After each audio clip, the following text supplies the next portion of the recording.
Hey, good afternoon everybody. Today I'm going to show you how to make English muffins from scratch before somebody posts a comment that says, well, you open the bag and split them, put them in the toaster.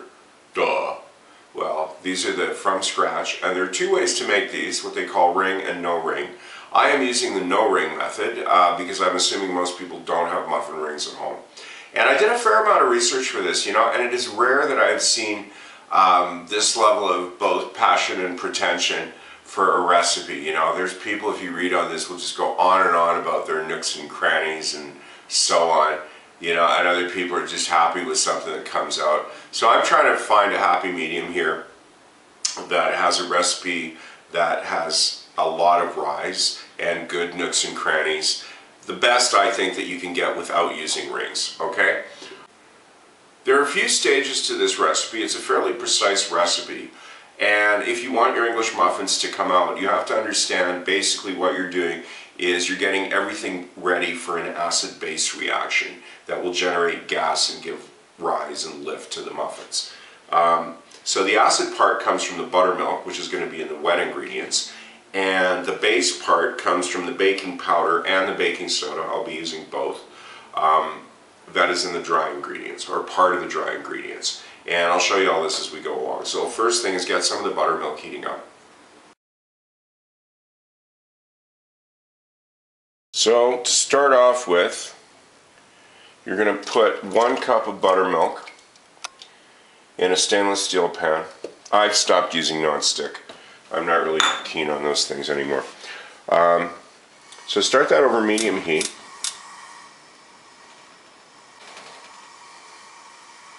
Add 2 teaspoons of sugar.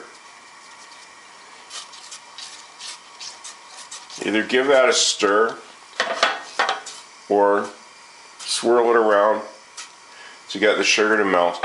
If you are going to swirl it, you have to have a good spatula that you can scrape down the sides of the pan with. When that is steaming, you're going to add 1/3 cup of shortening. I like using these sticks because these are 1 cup sticks, and I just visually estimate 1/3. Now you'll notice that the buttermilk has separated. This is not a problem. Okay, don't worry about it. So add the 1/3 of a cup of shortening to the hot buttermilk. Turn it down a bit.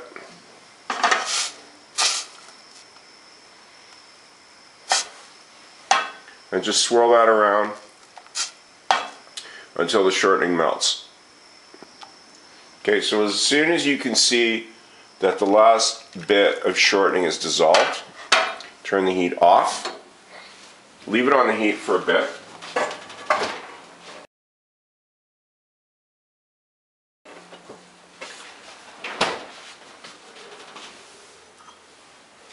While you add a 2nd cup of cold buttermilk from the fridge.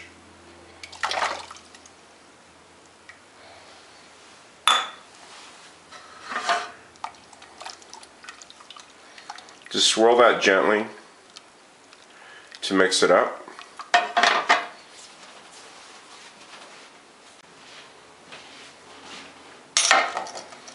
Then transfer the mixture to a bowl that's at room temperature on the counter. Adding the cold buttermilk to the hot mixture should bring it down just enough that it's at perfect temperature to add the yeast right now.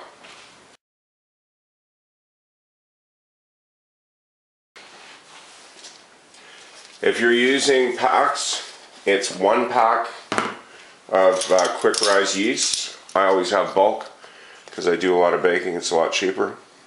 So it's going to be 2.5 teaspoons. Gently stir that in.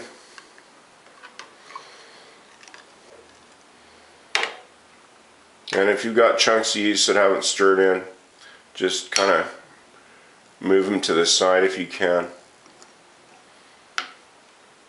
And press them against the sides of the bowl to smooth them out. Once the yeast is mainly mixed in, just let that sit and do some of your other prep.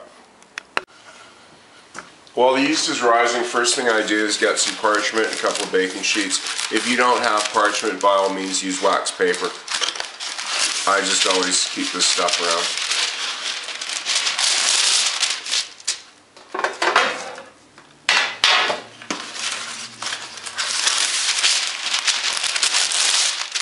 Okay, so just set those aside for the time being.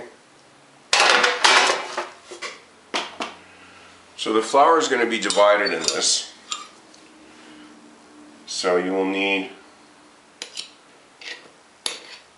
1 cup in a small bowl, 2 cups in a large bowl,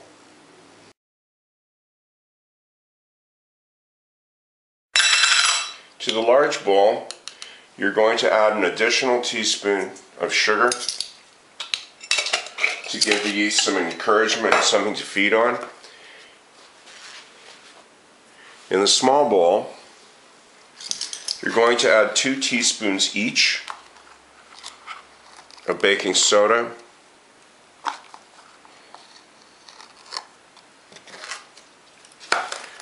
and baking powder.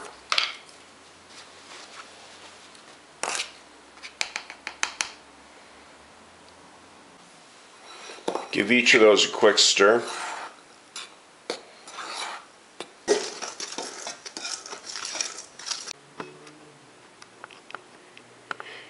In the time that I did the prep, you can see that the yeast has become quite active. Alright, and if you leave this sit longer, it'll start bubbling like lava, but you're gonna lose some of the gas. So just go to the next step right away. So take your yeast mixture and dump all of it in to the large bowl. And do scrape down the sides of the bowl to get everything in that you can.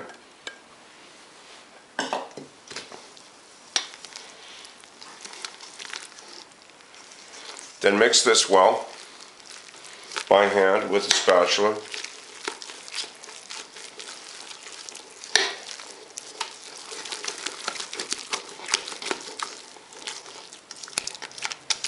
And this is why you do need a good spatula, so you can scrape down the bowl and make sure that there are no dried bits hiding at the bottom.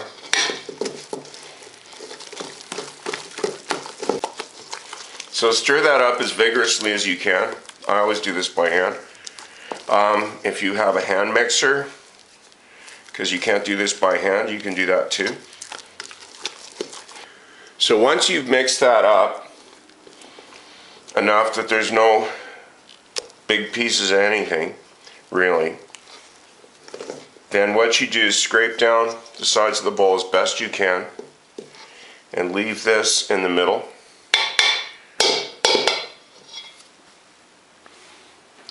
Cover it with some plastic wrap and let it sit for about a half an hour at room temperature.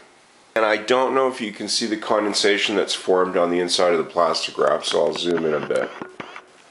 Okay, now, yeah, bring that right in. So you can actually see that there are some, quote, nooks and crannies forming from the yeast. So what I'm going to do now is I'm going to mix in the other leavening agents. And then you got to be pretty quick about this. Okay, so before I start that, I'm going to go over to the frying pan. Turn this on low heat. Okay, what's important is you got to remember these things are basically going to be cooking twice. You're going to make them now, and then after they're actually designed to be split and put into a toaster. So you don't want them overdone in here, or else they're just going to burn after. What I also will do is turn on the oven to 200 to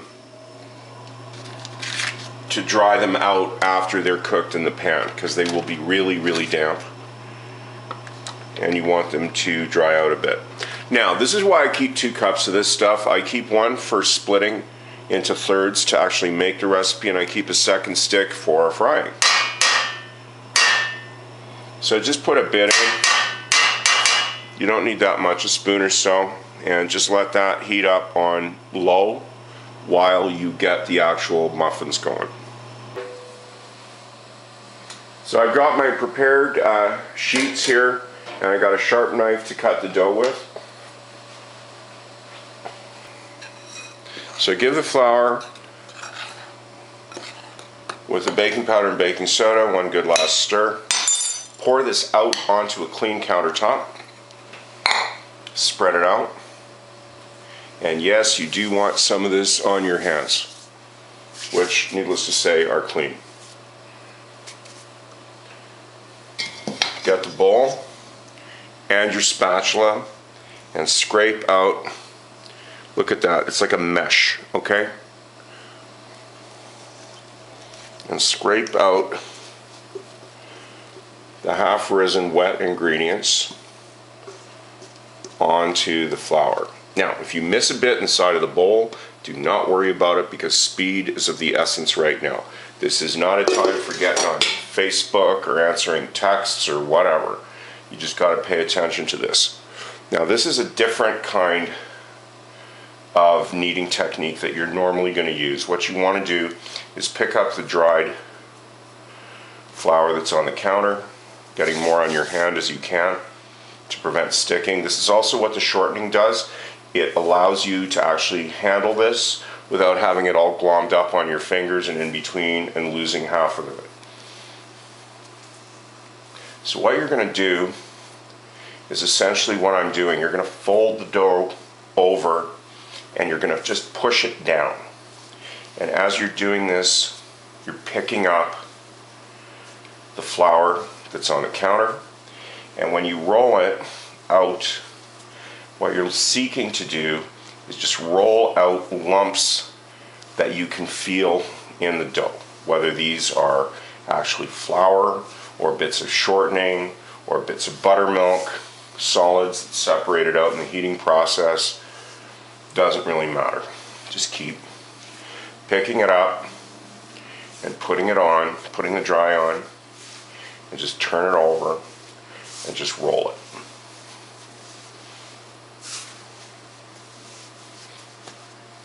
Now, at some point you may get dried bits on your hand. It's tempting to rub them off into here, but you don't want to do that. Just rub your hands over the bowl or a sink and just rub your fingers together, and the dried bits will come right off.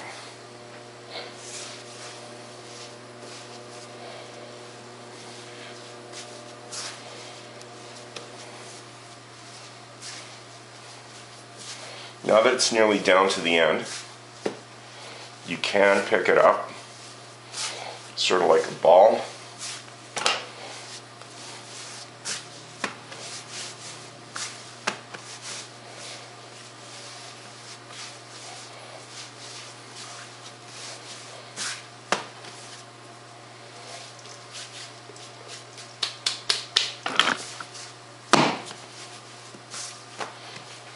Now, it will stick a little bit, but your hand will pull away. This again is because of the shortening.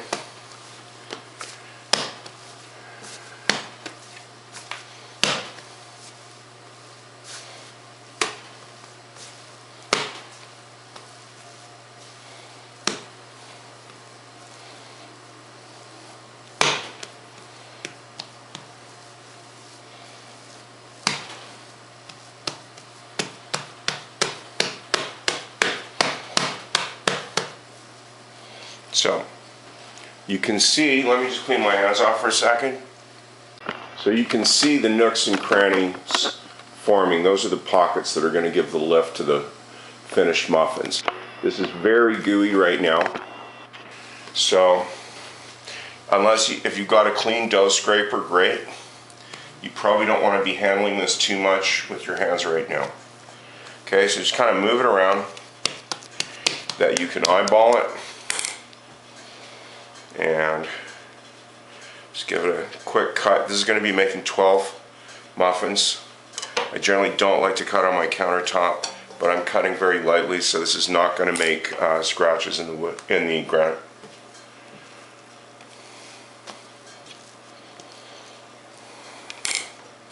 So that's 6.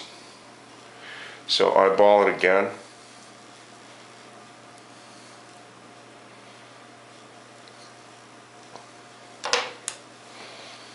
Use a spatula, pick it up.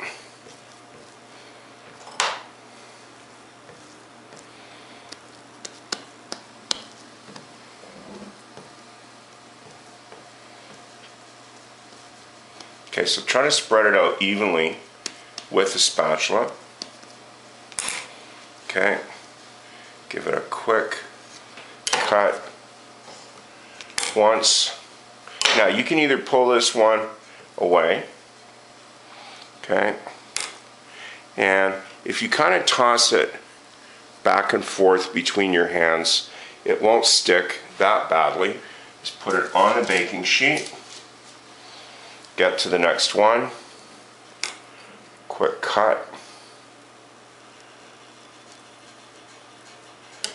I'm not even actually going down to the granite, I'm just basically cutting through it. Pick up another one, drop it on the parchment paper, and just keep going like that till you're done. So these are formed. Now, if you're a cornmeal person, I don't use cornmeal in my English muffins, but if you're a cornmeal person, now's the time to get it out. So what I do is I flour my hands, put a little bit of flour in your bowl, and just flour your hands so you can pick these up without hurting them and have them stick everywhere, and just put them back down. If they feel they're going to start to stick, just get a bit more flour, don't get too much. Pat them down.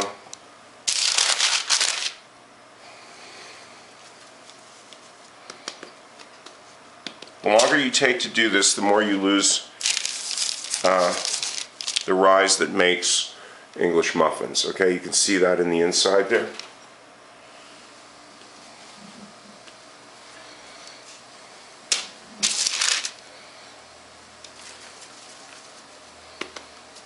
Don't squish them too hard, you don't want to beat down the rise either.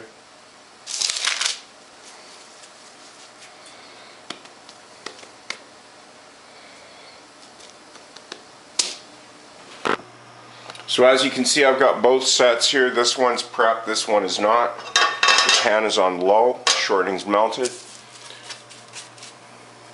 Now, there is no precise time for this. This depends on how thick your pan is, how hot your oven, your stove cooks, a whole bunch of stuff. So you're basically going to be on these and checking them pretty much constantly. You're looking for a light golden brown color, and then they're going to come off. Now, that one kind of stuck together.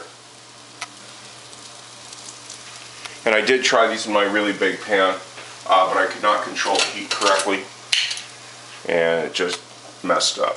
They tasted great, but they didn't look like much, so, okay.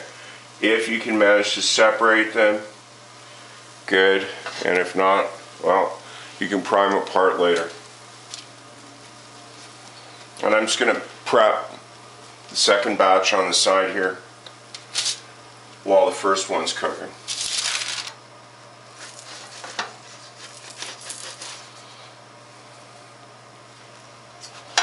You won't be able to do it right away, but what we should try to do is get in with a spatula underneath these and move these around as soon as you can. You'll probably have to wait 2 or 3 minutes to do that.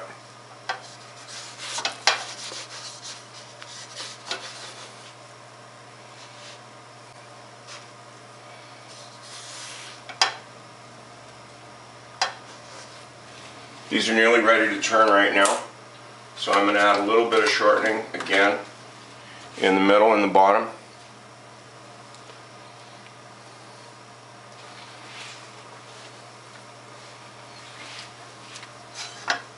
And just start turning these while that's melting.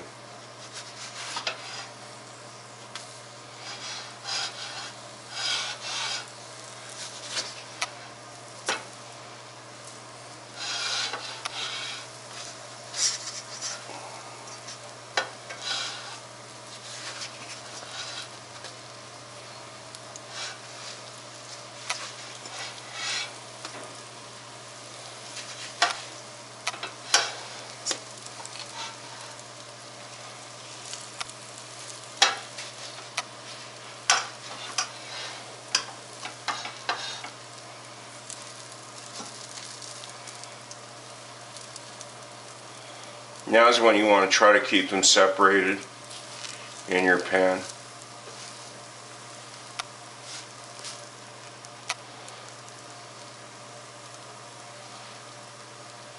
Now the top part is cooked through, so if you want to move them around a bit, just so they look even, that's okay. But this is like any other kind of fresh baked good. Store-bought, no matter what, cannot stand up against this stuff. So even if they look a little funny, they taste really good.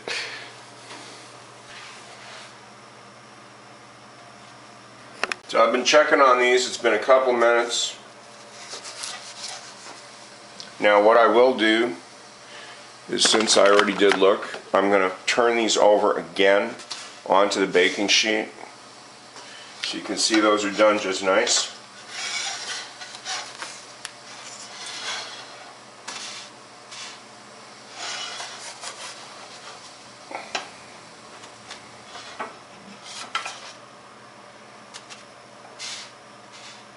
Now flipping them over again lets them sink back down some more and try to get a more uniform shape.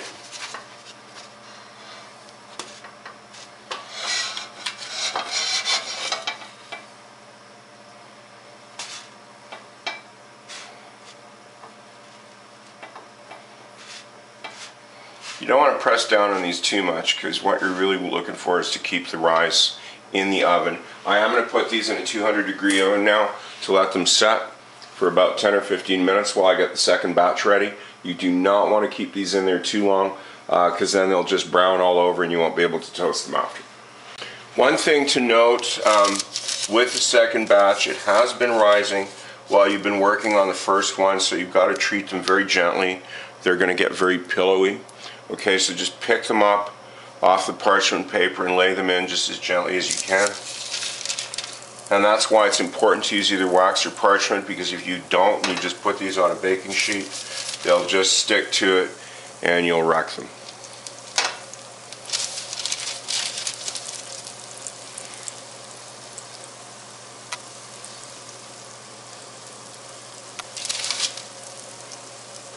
It's a good idea to try to, oh, that one's going to stick, so I'm just going to leave that alone. It's a good idea to put in enough shortening. I mean, you don't want to deep fry these things, but you want to be able to just nudge them gently. See, that one hit a dry patch, and I'm just going to wait for it to cook a bit, and once it's a bit browned, it will lift right off. While those are cooking, I'm going to show you how to clean the counter, because I know some viewers will be thinking, well, this is great, but what a mess. No, I can't be bothered. Okay, so what you do is you get a few pieces of paper towel and just wet them under the top and just lay them on the dough and let that sit for a few minutes, and after a bit you'll just be able to do this and the counter will come completely clean.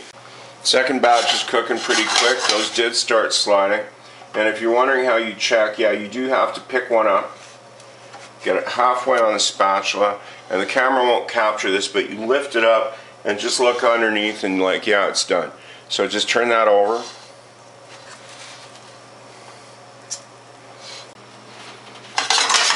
So I'm just getting the rest of these out on the second batch.